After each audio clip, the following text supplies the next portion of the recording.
வணக்கம் மகர ராசி அன்பர்களே.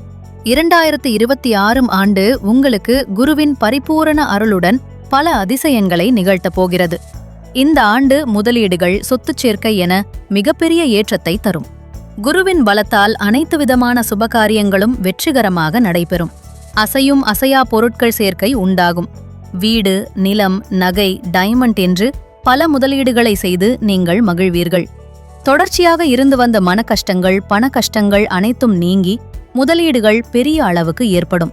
தொழில் மற்றும் உத்தியோகத்தில் ஏற்றம்.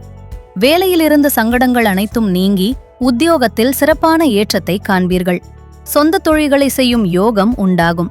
கூட்டாளிகளுடன் இருந்த பிரச்சனைகள் நீங்கி தனித்தொழில் தொடங்கி அதில் வெற்றி பெறுவீர்கள். சாதாரணமானவர்கள் கூட இந்த ஆண்டு மிகப்பெரிய ஏற்றத்தை பெறுவார்கள். கடல் கடந்த அனுகூலங்கள் காணப்படும். ஆன்மீகமும் திருப்பணியும்.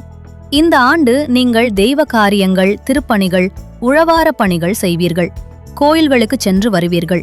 இது உங்கள் வாழ்க்கைக்கு மேலும் பலத்தை சேர்க்கும்.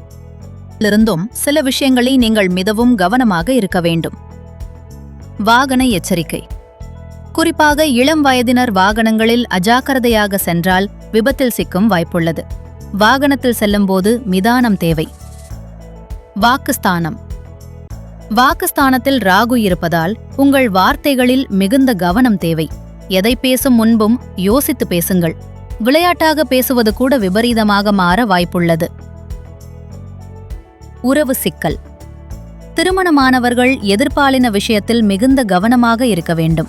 இந்த விஷயத்தில் கவனமாக இல்லாவிட்டால் தேவையில்லாமல் குடும்பத்தில் சிக்கல் ஏற்படும் வாய்ப்புள்ளது. ஆரோக்கியம். பல், தொண்டை பகுதிகளில் கவனம் தேவை. மேலும் உங்கள் துணையின் ஆரோக்கியத்தில் கவனம் செலுத்துவது மிகவும் நல்லது. பரிகாரங்கள். இந்த தடைகள் நீங்கி யோக பலன்கள் மேலும் அதிகரிக்க விநாயகர் வழிபாடு உங்களுக்கு ஏற்றத்தை கொடுக்கும். மகான்கள் வழிபாடு, கணபதி ஹோமம் செய்வது, பிள்ளையார்பட்டிக்கு சென்று வருவது உங்களுக்கு மிகுந்த நன்மையை ஏற்படுத்தும். வாழ்க வளமுடன்.